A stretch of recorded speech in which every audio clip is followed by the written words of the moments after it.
Assalamualaikum warahmatullahi wabarakatuh.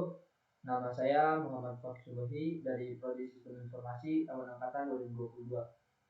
Tujuan saya membuat video ini untuk menyelesaikan tugas besar 2 dari mata kuliah Bahasa Indonesia, di mana saya mengambil judul Fakir Berbahasa Indonesia.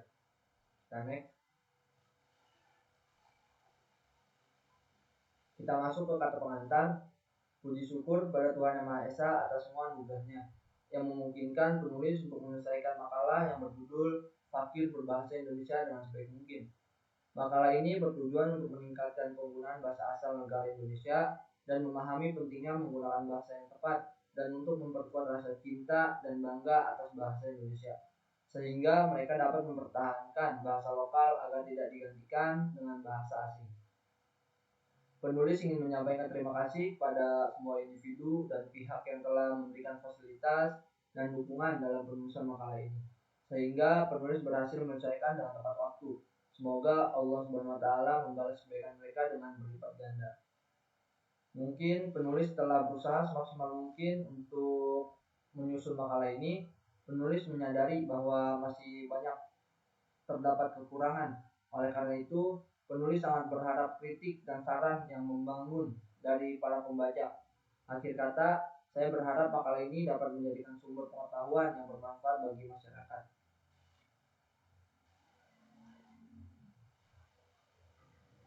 Latar belakang, bahasa Indonesia merupakan bahasa utama bangsa Indonesia yang telah diresmikan sebagai bahasa negara sejak 18 Agustus 1945.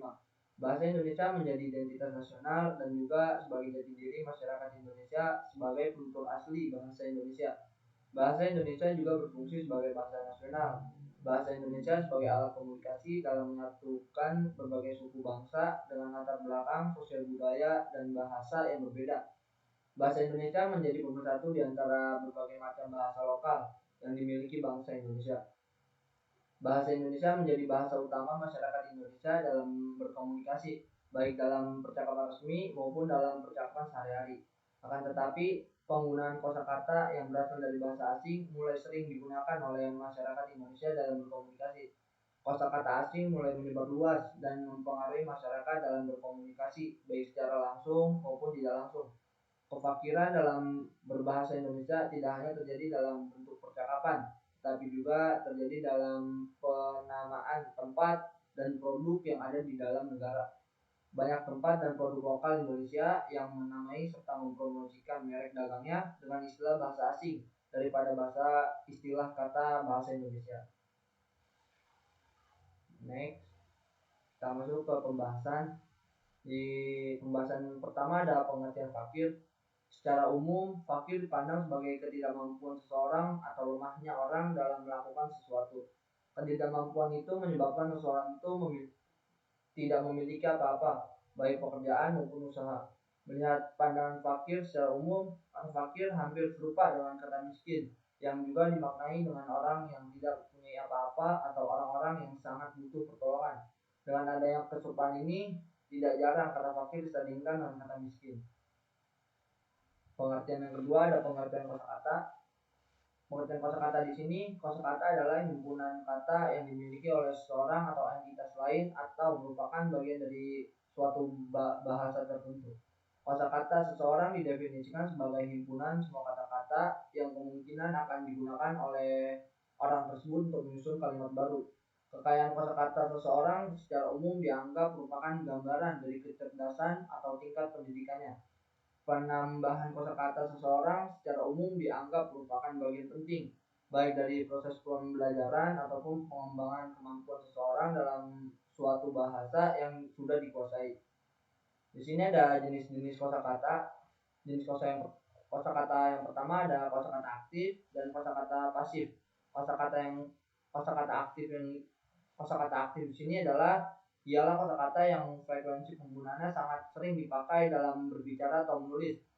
Kosakata pasif merupakan kosakata yang frekuensi penggunaannya sangat jarang terpakai, bahkan sudah tidak terpakai sama sekali. Next. Di pembahasan yang ketiga, di sini ada pengertian padan kata. Menurut KBBI, padanan adalah keadaan seimbang, sebanding, senilai, seharga, sederajat, sepadan, maupun searti. Padanan kata adalah persamaan kata atau biasa dikenal dengan sinonim. Padanan kata merupakan sebuah kata dengan memiliki bentuk yang berbeda, tetapi mempunyai makna yang sama atau mirip. Padanan kata adalah sinonim memiliki 3 bagian. Bagian ketiga pembagian penjelasannya. Sini ada sinonim absolut. Sinonim absolut merupakan suatu relasi dari dua kata atau lebih yang sama pada semua konteks. Lalu ada sinonim proporsional. Sinonim proporsional merupakan arti dari dua kata atau lebih yang bisa bersubstitusi dalam beberapa ekspresi tanpa menimbulkan perbedaan arti. Lalu ada sinonim dekat. Sinonim dekat merupakan relasi arti antara dua kata atau lebih yang sebagian kata memiliki arti sama seperti besar dan luar biasa, cantik dan ayu, buta dan rabun. Lalu kita masuk ke pembahasan yang keempat, ada perkembangan bahasa Indonesia sejak awal terbentuknya. Di sini ada perkembangan bahasa Indonesia sebelum kemerdekaan. Bahasa Indonesia berasal dari bahasa Melayu, yaitu bahasa Melayu tinggi dari Malaka atau Riau. Mengapa bahasa Melayu yang dipilih menjadi dasar bahasa Indonesia? Alasan pertama, bahasa Melayu sebagai language friends atau bahasa pengantar atau disebut juga bahasa pergaulan di Nusantara sejak lama. Sejak zaman Sriwijaya, bahasa Melayu itu digunakan sebagai bahasa perdagangan. Pada saat itu, masyarakat Indonesia sudah banyak mengenal bahasa Melayu. Oleh karena itu, bahasa Melayu menjadi bahasa yang tepat dipahami dan digunakan oleh masyarakat dari berbagai suku yang memiliki bahasa itu berbeda-beda. Next. Lalu di sini ada perkembangan bahasa Indonesia setelah kemerdekaan. Dilansir dari situs Kementerian Pendidikan dan Kebudayaan, bahasa Indonesia lahir pada tanggal 28 Oktober 1928. Dari ikrar para pemuda ini dikenal dengan nama Sumpah Pemuda. Unsur yang ketiga dari Sumpah Pemuda merupakan pernyataan tekad bahwa bahasa Indonesia merupakan bahasa persatuan bangsa Indonesia. Pada tahun 1982, itulah bahasa Indonesia ditetapkan sebagai bahasa nasional. Kemudian pada tanggal 18 Agustus 1945, bahasa Indonesia diresmikan sebagai bahasa negara tepat setelah proklamasi kemerdekaan Indonesia. Bahasa Indonesia semakin berkembang pada tahun 1947. Pada perkembangan berikutnya lahir ejaan bahasa Indonesia atau yang kita sering dengar EBI yang diterbitkan oleh Badan Pengembangan dan Pembinaan Bahasa, Kementerian Pendidikan dan Kebudayaan pada tahun 2016. Sebelumnya telah ditetapkan dengan Kemendikbud nomor 50 tahun 2015 tentang pedoman umum ejaan bahasa Indonesia yang kita kenal PUEBI. PUEBI inilah yang akan mendukung mahasiswa zaman sekarang ketika menyusun suatu karya tulis ilmiah untuk mengetahui ejaan dan penulisan kata yang berlaku sekarang ini. Nah, kita masuk ke kesimpulannya. Fakir merupakan ketidakmampuan seseorang atau lemahnya orang dalam melakukan sesuatu yang menyebabkan seseorang tidak memiliki apa-apa. Perumpamaan fakir di sini seperti masyarakat yang tidak memiliki pengetahuan lebih tentang kosakata berbahasa Indonesia. Kosakata merupakan himpunan sebuah kata-kata yang dimiliki dan dimengerti oleh seseorang serta digunakan untuk menyusun kalimat baru. Kekayaan kosakata seseorang dianggap sebagai gambaran kecerdasan dan tingkat pendidikannya. Proses penyerapan istilah asing ke dalam bahasa Indonesia dapat terjadi melalui beberapa cara, yaitu proses adopsi atau mengambil kata asing yang memiliki makna sama secara keseluruhan tanpa mengubah lafal atau ejaan dengan bahasa Indonesia. Lalu proses adaptasi. Proses adaptasi diserapnya bahasa asing akibat pemakaian bahasa mengambil kata bahasa asing tetapi ejaan atau cara tulisannya berbeda dan disesuaikan dengan aturan bahasa Indonesia. Lalu ada proses kreasi. Proses kreasi atau mengambil konsep dasar yang ada dalam bahasa asing kemudian mencari padanan katanya dalam bahasa Indonesia. Kosakata bahasa asing sering dijumpai dalam komunikasi sehari-hari baik secara langsung maupun tidak langsung. Nah, berikut ada saran. Saran di sini penggunaan bahasa Indonesia oleh masyarakat Indonesia diharapkan dapat meningkat dan selalu diterapkan dalam bahasa kehidupan sehari-hari.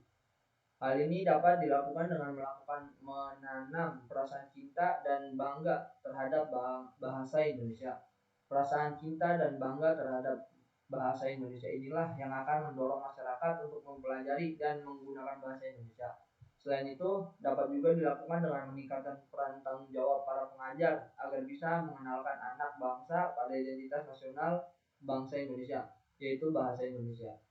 Hal tersebut dapat dilakukan dengan membiasakan anak bangsa untuk membaca Kamus Besar Bahasa Indonesia atau KBBI, karena di dalamnya terdapat tuntunan kata bahasa Indonesia yang baik dan tepat. Dengan demikian, pemahaman akan padanan kata bahasa Indonesia dapat meningkat pada era yang akan datang. Nah, lalu ini ada daftar pusaka yang saya ambil dari makalah yang saya buat tadi. Ya mungkin cukup sampai di sini. Kurang lebihnya mohon maaf. Wassalamualaikum warahmatullahi wabarakatuh.